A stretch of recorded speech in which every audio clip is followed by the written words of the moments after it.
Over half of all smartphones, both iOS and Android, are infected with keystroke logging software. This is a known fact. People pay these pornography sites for the ability to push their key logging software on your phones.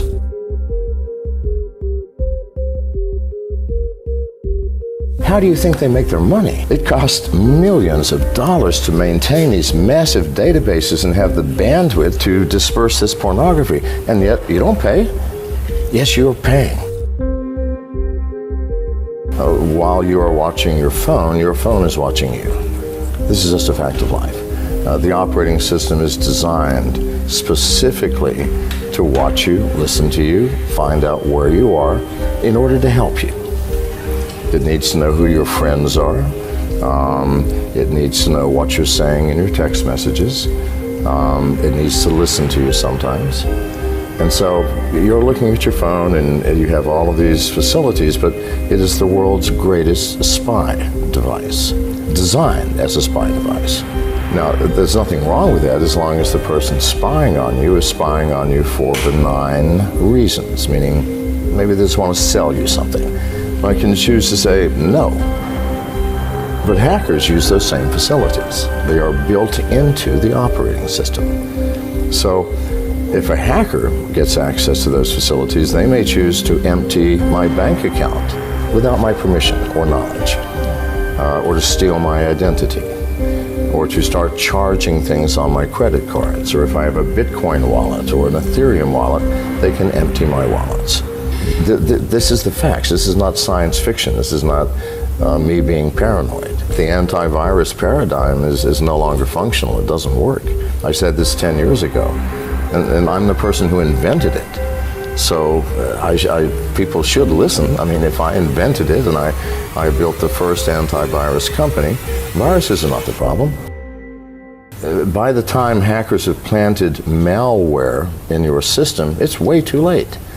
The hackers spend weeks, months, or sometimes years sniffing around in your system, taking what they want before they even plant malware. But you can find the presence of a hacker in your system so easily.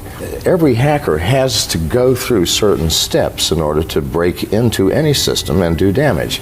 The first thing they have to do is get through the firewall, and all firewalls have holes. It's impossible to build a firewall that can keep out all hackers. It just can't be done. They have to get through the firewall, and then they have to find out where they are. And so what's on this net?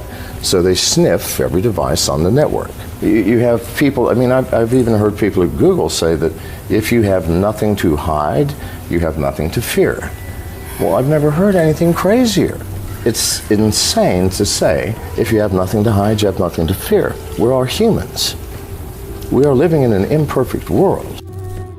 Over half of all smartphones, both iOS and Android, are infected with keystroke logging software. This is a known fact. Every pornography site in the world, if you have ever, I'm sure nobody here has ever looked at pornography, but if you have, then you have keystroke logging software. How do you think they make their money? See, this is the issue. It costs millions of dollars to maintain these massive databases and have the bandwidth to disperse this pornography, and yet you don't pay? Yes, you're paying. The instant you visit the site, if you have an Android, for example, the site runs a JavaScript which sets the download unauthorized application flag. The very first video that you watch, you now, because that's a click-through, you clicked, you did something. You said, yes, oh, good, that's yes, I'll do that. Downloads, first and foremost, a remote rooting function. If it's an iPhone, a remote jailbreaking program. All can be remotely rooted now. After it's rooted, they download a keylogger, and all this takes just a matter of seconds. And from that point on, somebody is watching every single one of your keystrokes. Now, people pay these pornography sites for the ability to push their keylogging software on your phones. Why? Well, maybe they're a Bitcoin aficionado, and they're going to see, do you have a Bitcoin wallet like Mycelium or what have you? Yes. Well, they're just going to hang around until you access it and input your keys or your passwords, and the next day, your wallet's going to be empty. Or maybe you do online banking, all right? You have a password, you have an application. The very first time you've logged into your bank to check your balance or do anything, they go, thank you very much. And the next day, your bank balance will disappear. Now, why has this not happened to you already? Because hackers are not stupid. In order to take something, they have to download additional software.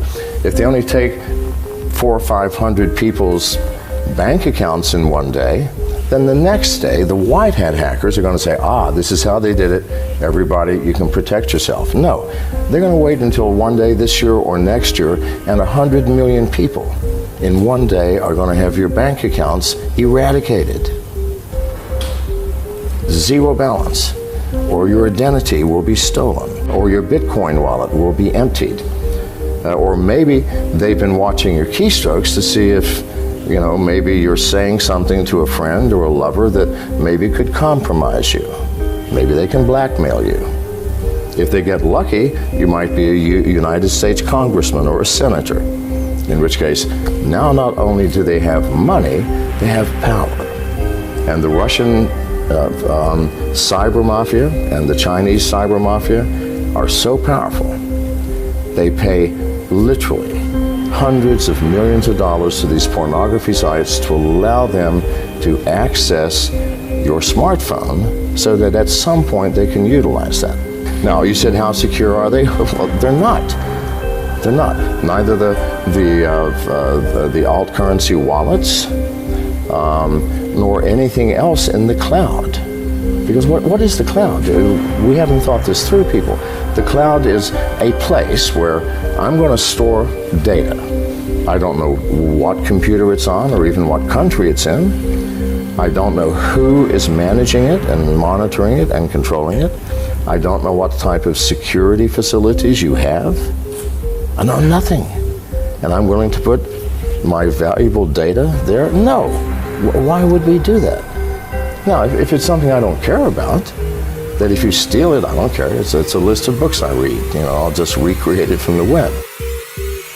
But if it's something that matters, it's like saying, we've all agreed now we have secrets, yes? Why don't you let me keep your secrets? Why should you be burdened with having to keep your secrets? I mean, you've got too many stories to tell. Why don't you give it to me and let me manage it for you?